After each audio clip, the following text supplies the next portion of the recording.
Dooseen jaalalaa banamee jira. Ijannoo tokkoffaa. Assalaamu alaykum warahmatullahi wabarakaatu. Kabajamtoota qopheessitoota qophii dhaddacha jaalalaa. Qophiin teessan haalaan bareedduudha. Wanni nurraa irreeftan guddoon yeroodha. Qophiin akkanatti mi'ooytu gaariin tun daqiiqaa muraasa keessatti nu jalaa dhumti. Osoo yeroo itti nuuf dabaltanii haalaan irraa gammanna jechaa gama iyyannoo tiyyaattiin caa. Ani jaartii bareedduun qaba. Haala amallisiitiis haalaan gaariidha. Inumaa anaaf namni akkasii bareedu dachii tanarra hin jiru. Isiin anaaf tokkoffaadha. Number 1.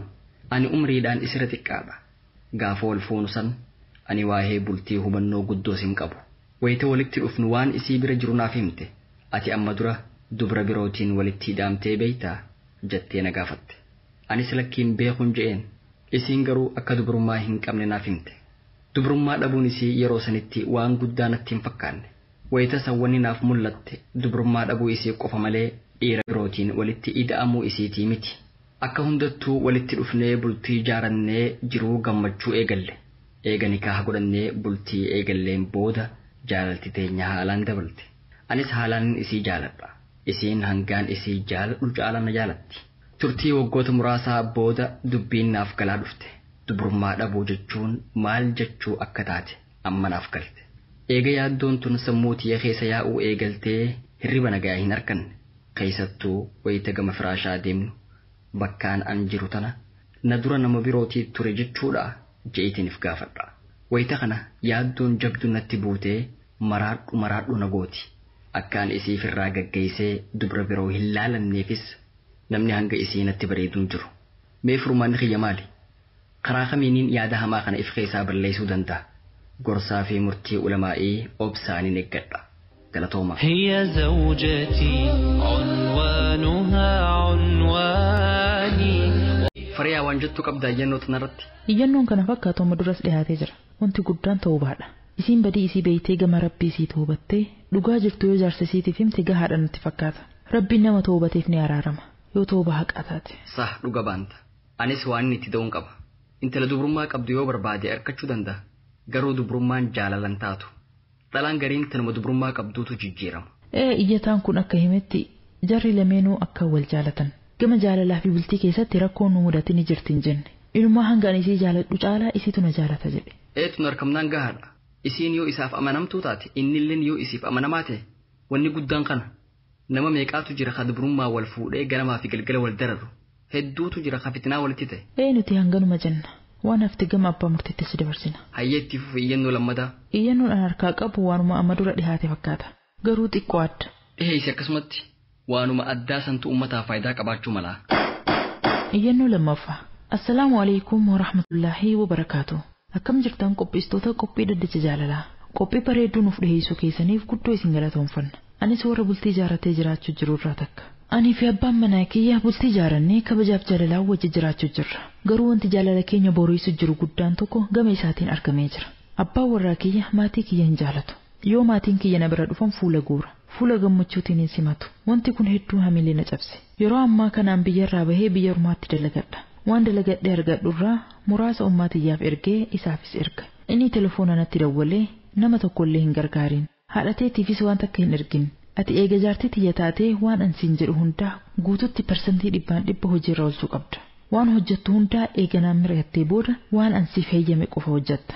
Ajajaaf hayyama kiyya malee waa takkallee hojjechuun shari'aan siif hin eeyyamu. Kanaafuu mallaqa takkallee maatii keetiif hin erginii naan jedha. An wayita inni telefoonaan na dubbisu hayyee waan ati naan jetteen fudhadhee jira jedhaan. Garuu isa dho'isee ummaatiyya ni gargaara. Mee furmaanni kiyya maali? Maal gochuu qaba? Murtee abbaa murtee obsaan eeggadha.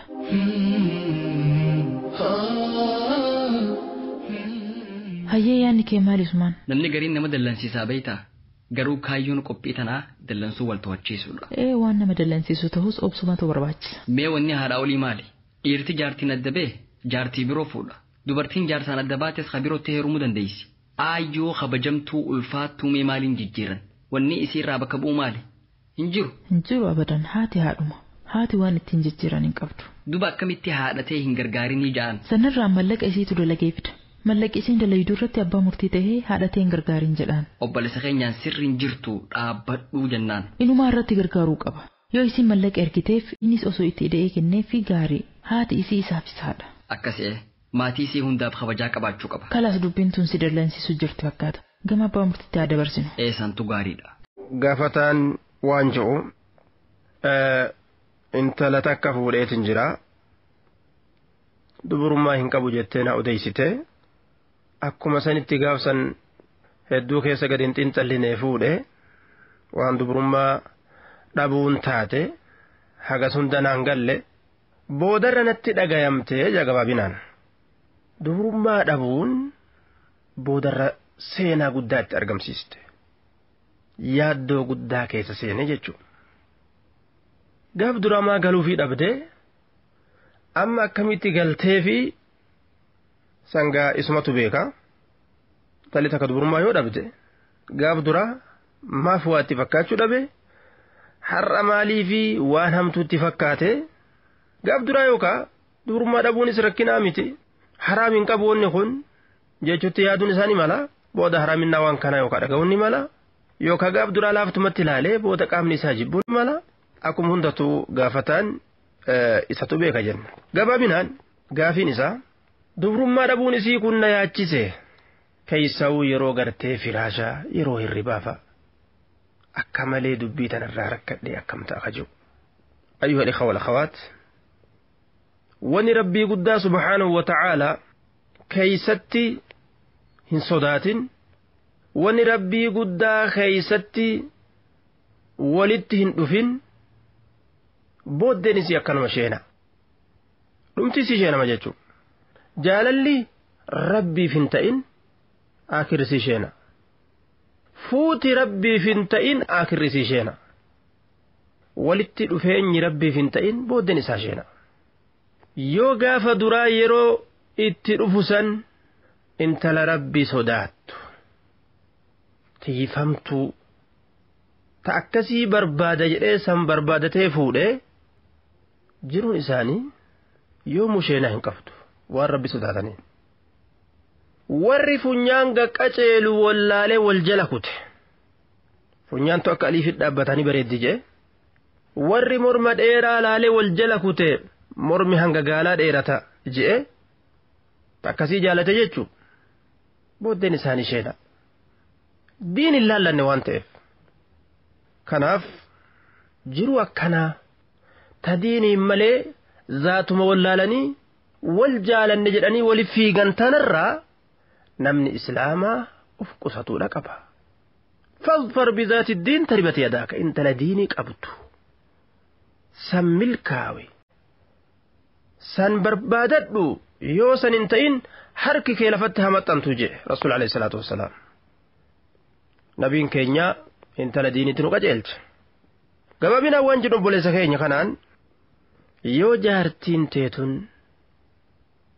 jaartii tawbatte tawbatan nasuuhaa tawbaa qulqullii akkasii ta'uu beeyte ati waliin jiraatuun si falaali waliin jiraatuun si falaali yoo tawbaa qulqullii tawbatte tawbatuu isii si ibsite irratti sheenawu yaadda'u waan hamtuu dabarsite san waan hamtuu dabarse jettee quba irratti uf nyaachuu isii irraa beeyte tawbatan nasuuhaan isirraa argamte tawbaan qulqullin jechuu akkasitti beeyta. Ajnabii baqachuu nyaapha yookaan nama dhiiraa ka aanaa isiin ta'in yookaan ka isii fuudhuu danda'u silaa osoo ati hin jirre warroota akkasirraa baqachuu haasawa isaanii jalaa baqachuu isaanii walitti laaqamurraa baqachuu qaama ofii ajnabirraa dhoyfachuu kana yoo irraa garte intalli tawbaa qulqullii tawbatte jechuudha beeytaa. يتوب الله على من تاب يتوبته ربي إنما كما إساده به الراقي بله التوبة تجب ما قبلها جي رسول الله صلى الله عليه وسلم بدي عبود لي أتشين درد دبرته لفان رويتي يجو ربي سبحانه وتعالى نما الراقي بله يو نقاران كما إساده بيان كنافو إسين سنقاب سن قبرتي ربي تاتي جرتي قبرتي ربي ولين جراتشون كي وركينا انقبو جيجو yoo atummaanu isii waliin jiraachuu kana keessaa'u yeroo hirribaanatti dhaga'ama jette yeroo kana yeroo cinqamtu kana hinaaffii mataa kee keessa seenteef isii tana nama biraattu na dura waliin eda'amee isii hojii ciise dhiirti biraa jette hinaafti akkanumatti jechuu hinaafuma si dhagame kasaniif jibbitu taate rakkina qabda atillee namman qulqulleeyna jechuu yoo wanni kun haraami shari'aa rabbiittu haraam godhe akkamitti girdoo rabbii ta cabde tanaan duratti cabde intala girdoo rabbii cabsite waliin akkamitti ciisa jechaa yoon kasi yaachisu taate amantii si keessa jira islaaminaa si keessa jira sirrii jirta jechuudhaaf kana naam yoo ta rabbii kan si yaachisin taate ta rabbii si haa yaachistu si haa galtu isinis intala diinii qabdu yoo taate falaka intala khayriiti siif haa taatu yoo akkanumatti namuma taateef hural ayni isiin sitti fakkaatti wajjin ka jedhaattu taate kasaara jechuudha gama kitaaba rabbii deebi'a yeroo har'aa keessatti akkuma atuu taraa duraa wahittuu kallaaliin ka dubrummaa hin qabu jettee isiin si ibsite itti seentetti dubrummaa dhabuu faashina godhatteerta addunyaan aadaa kufriitii fi yahudaatiif nasaaraa jala deeme jechuudha namni islaamaa ka maqaan islaamaa dubrummaan jiraachuun faashina dadhabaa nama homaan beeyne ka qaruuteen ta'initti ilaalamee jira jechuudha kuni duuba kasaaraa guddaa hongoo guddaa ummata kanatti fida kanarraa ilmaan gumnaattu dhalata eega namni nikaha dhiisee nikahaan malee girdoo rabbii cabsuu eegale ilmaan zinaadhaa ta gumnaattu lafa guuta ilmaan zinaa hogguu lafa guutte hawaasni hawaasa ijoollee zinaadhaa yoo ta'e rahmatan lafarra dhabama rahmanni yoo lafarra dhabame wal ajjeesuu fi wal jibbutti namni garagala wal ajjeesuu heddummeeysinaan wal jibbuu heddummeeysinaan halaakni rabbirraa bu'e halaakni hogguu rabbirraa bu'e kasaaraan ummata qabatte naam gaafii lameessitu dabarraa waan jettuu gaafattuun takka jaarsi kiyya warra kiyyan jaalatu ana kiyyan jaalatu jetti gargaarsa isaaniillee na dhoorgaa jetti an dhoyseeti ummaatiyya gargaaraa jetti hukumii nama kanaa barbaaddi jechuudha hayyama kiyyaan malee waan takka hin sosso'in eenyullee hin gargaarin ka jiru kana ani dhokadheeti gargaaru jira akkam jettanii isallee hin gargaaraa warra kiyyallee dhokadhee gargaaretti mee ilaala dubbii tana inni sayyidaa dirretti ol baastee mul'istee gargaarti warri isii haati isii gabraa dhoysitee gargaarti na'am isitu uf godhe jenna dalagaa akkanaa irra guddaa shamarranii ufit dalagu jira bitatanii ni fuudhan hin jennu bitatanii biyya arabatti ergatan fuudhaami gabrummaa gabra bitatanii intala silaa asliin bilisaa biyya arabatti ergatee telefoona asii dawwala waan ji'aan isiin fiddu jalaa walii qabata gad ergi je'eni situ abbaa manaati ka achi isa tajaajiltuuf inni haadha manaati ka ta'ee waan shaantaa kee keessaa bahu eeggatu yeroo isin amrii faallaa gara galchitan yaa dubarran yaa shamarran rabbiin illeen amrii faallaa isin gara galcha amriin faallaa isin gara galtee bikka hunda keessaa shamarran iyyuu jirti isinti sadarkaa keessan ka dubrummaa san gadhiisee bikka dhiirri dhayxu dhayxan sadarkaa dhiiraa keessatti argamu jirtan waan silaa dhiirri dalagee nama fidu bikka san seentan garuu dhiiratti laalamtanii osoo hin seenin gabratti isin laalanii namtichi isin ergatu kun akka gabra ergatanitti isin irraa damoos walii qabata namni isin bira dalaydan akka gabraatti isin laala jaarsi isin ergatilleen hukmima gabraa san jechuu akkuma nama gabra tokko ergateeti jechuu isin jidduu kana keessatti gabra taatanii jiraachuun faaruu jiruu duniyaatiif ta'a akiraatillee miti salphina ganda lamaati jaarsa qabdaa waan inni gad ergu waan ati gad ergitu si jalaa walii qabata ilmoo dhalutti hin jirtu mallaquma gad ergita achii gaggara galtee yeroo dhuftu mallaqni lafan jiru nyaatee fixe namtichi atitti ergitu inni ammas tabiroo laallata ati achii galtee ta mallaqa isaa ergitu ati ammoo mallaqa yoo jedhan shantaan kee duwwa akaawwantiin duwwa gaaf kana jiruu tee guutuu boocha jechuudha mallaqaan jiru jaarsaan jiru si dhiisee kute yaa dubarran teenya yaa dubarran shamarran teenya yaa obboleeyyan teenya gara hundattuu dhukkubsitan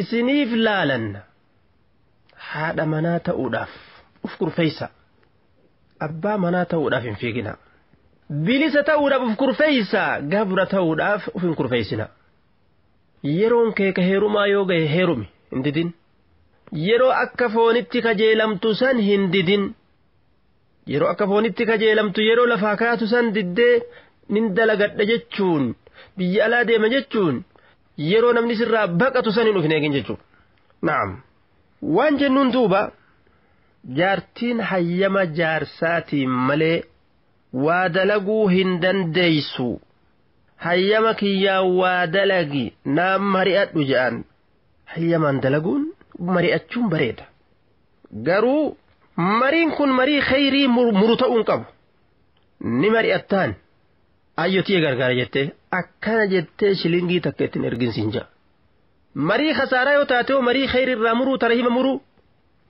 sun hin taatu intalli takka jaarsaa mari'atu waan barbaachisa Aishaan nabii keenya waan jetteen hayyamanaa goota ata'adhanu lii an aatii abawayya ayyo abboo kiyya dhaqee ziyaaruu jettee gaafatte Aishaan ayyoon teenya ummul mu'miniin haadha abbaa ziyaaruuf hayyama gaafatte dhoorguun qabu hayyama gaafachuun isirraa barbaachisaadha jaarsilleen dhoorguun qabu waan khayriidhaa ka isin dalaguudhaaf deemtu ziyaara haadha abbaa ta'u gargaarsa ta'u illaa bidaruuratin sharciyyin rakkinni shari'aan rakkinatti isa laaltu tokko yoo jiraate malee waan dhugumatti shari'aan rakkinatti laaltu tokko fakkeenyaaf haadha abbaa ziyaara jettee osoo deemtu karaa kanaa yoo butanoo biyya namatti butantu jira kalee nama keessa baafatan yookaan dubartii yoo argan kan dhiisne jira ufiif geessuu qaba yookaan karaa birootiin mala biroo yoo rakkinni kanaa jiraate fakkeenyaaf gargaarsa keessatti hoo haadha abbaan gargaarin jechuun ni danda'a hin danda'u yoo rakkinni shari'aa wahii ka akkan gargaarre dhoorguu yoo jiraate malee sun fakkeenya haadhaa fi abbaa kiyya gargaara jettee yoo ka deemtu taate haadha abbaan maashaa Allah waan ittiin bulanis waan ittiin olanis ni qaban garuu ilmoon isiidha waan nyaatu dhabee booyutti jira waan silaanan hin bittu san haadha abbaaf kennettee deemu jirti garuu mucaan booyee gangalatu jira kuni hukmii shari'aa keessatti maal ta'uudha qaba inni lubbuun isaa cinqamu jirtu ka beela'u jiru ka ilmoodhaa sun durfamuu qaba bika kanatti amma ilmoon isii sun jechuudha dararaan shari'aadha ka isii dhoowwu haadha abbatti achi dabarsuu dhabuu yeroo